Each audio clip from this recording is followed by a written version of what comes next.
नमस्ते। आज बात करते हैं दुनिया की सबसे पॉपुलर प्रोग्रामिंग लैंग्वेजेस में से एक पाइथन की। लेकिन सिर्फ कोड की नहीं बल्कि उसके पीछे की इंसानी कहानी की, जिसमें ड्रामा भी है, कॉन्फ्लिक्ट भी और एक जबरदस्त वापसी भी। तो इस सफर में हम देखेंगे कि पाइथन का लीडरशिप मॉडल कितना अनोखा था। फिर एक ऐसा संकट आया जिसने सब कुछ बदलने पर मजबूर कर दिया, और उसके बाद एक बिल्कुल नया सरप्राइजिंग चैप्टर शुरू हुआ। तो चलिए कहानी की शुरुआत से शुरू करते हैं। अब ये समझने के लिए कि कैसे सिर्फ एक इंसान का फैसला पूरी की पूरी पाइथन की दुनिया को हिलाकर रख सकता था, हमें पहले उस इंसान की खास भूमिका को समझना होगा। देखिए, दशकों तक पाइथन का डेवलपमेंट उसके क्रिएटर गुइडो वैन रोसम की देखरेख में हुआ, और उनके पास एक बहुत ही अजीब, एक बहुत ही अनोखा टाइटल था।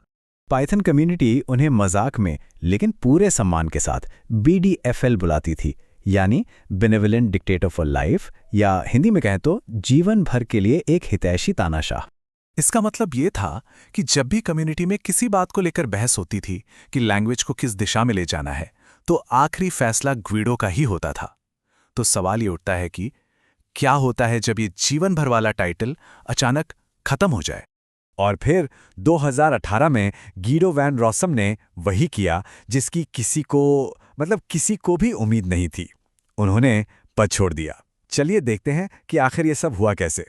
और वजह कोई हेल्थ प्रॉब्लम या कोई नई नौकरी नहीं थी, बल्कि एक नए फीचर को लेकर एक बहुत ही तीखी पब्लिक में हुई लड़ाई थी। उन्होंने खुद ऐलान किया कि वो जा रहे हैं, और वजह बताई, एक पाइथन एनहेंसमेंट प्रपोजल, जिसे पेप भी कहते हैं, उस पर हुई एक बहुत थका देने वाली और कड़वी बहस। उन्हें ऐसा महसूस होने लगा कि जो उनकी कोर टीम है अब उसे उन पर भरोसा नहीं रहा, और जो पर्सनल अटैक हुए उन्होंने उन पर बहुत गहरा असर डाला। कह सकते हैं कि बस यही वो आखिरी पल था जिसके बाद सब कुछ बदल गया। तो सवाल ये है कि आखिर ये इतना विवादास्पद प्रपोजल था क्या, जिसकी वजह से एक फाउंडर को इस्तीफा देना पड़ा। और सबसे हैरान करने वाली बात तो ये है कि ऊपर से देखने पर यह फीचर बहुत मामूली सा लगता था। ये सब कुछ एक फीचर पर आकर टिका जिसे वॉलरस ऑपरेटर के नाम से जाना जाता है, और इसने कम्युनिटी में एक गहरी एक फिलोसॉफिकल दरार पैदा कर दी। आलोचकों को लगा कि ये पाइथन के मूल डिजाइन के खिलाफ है, जो कहता है कि किसी भी काम को करने का एक ही सीधा साधा तरीका होना चाहिए। उन्हें लगा कि इससे कोड को पढ़ना मुश्किल हो जाएगा। जी हां, सिंटैक्स का ये छोटा सा टुकड़ा, स्क्वायर ब्रैकेट क्लोज, यही पूरे संकट की जड़ था। और इतने विवाद के बावजूद इसे पाइथन 3.8 में शामिल किया जाना तय था। तो अब जब लीडर चला गया, पाइथन कम्युनिटी के सामने एक बहुत बड़ा सवाल खड़ा था। अब क्या होगा? और यहीं पर हमें ओपन सोर्स मॉडल की असली ताकत, उसकी फ्लेक्सिबिलिटी देखने को मिलती है। गुइडो ने यह जिम्मेदारी कोर डेवलपर्स पर छोड़ दी कि वो बिल्कुल स्क्रैच से, शून्य से एक नया गवर्नेंस मॉडल तैयार करें। और कमाल की बात यह है कि कम्युनिटी में कोई अफरा तफरी नहीं मची, बल्कि उन्होंने अपने भविष्य को तय करने के लिए बिल्कुल साफ एक सिस्टमैटिक शेड्यूल बनाया, और एक अकेले लीडर से हटकर एक कलेक्टिव गवर्नेंस स्ट्रक्चर की तरफ बढ़ गए। और गुइडो भी कहीं गायब नहीं हुए। उन्होंने बस एक रेगुलर कंट्रीब्यूटर की भूमिका अपना ली। उन्हें इस बात का पूरा भरोसा था कि जिस कम्युनिटी को उन्होंने बनाया है वो अब इतनी मजबूत हो चुकी है कि लैंग्वेज को खुद आगे ले जा सकती है।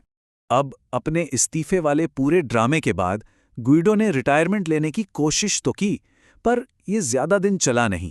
रिटायरमेंट में वो घर बैठे बैठे बोर हो गए थे, तो उन्होंने माइक्रोसॉफ्ट में अप्लाई किया और उन्हें जॉब मिल गई।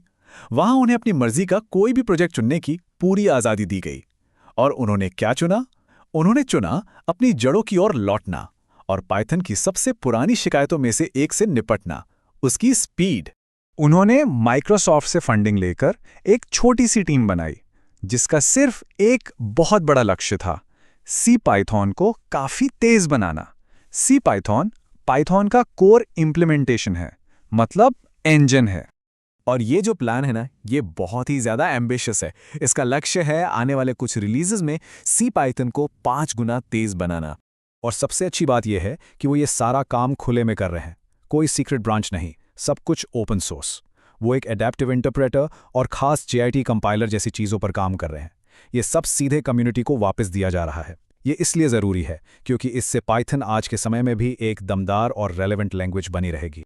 तो पाइथन, उसकी कम्युनिटी और उसके क्रिएटर की ये बदलती हुई भूमिका की कहानी हमें टेक्नोलॉजी और उससे भी आगे की दुनिया के लिए एक बहुत ही दिलचस्प सवाल के साथ छोड़ जाती हैं।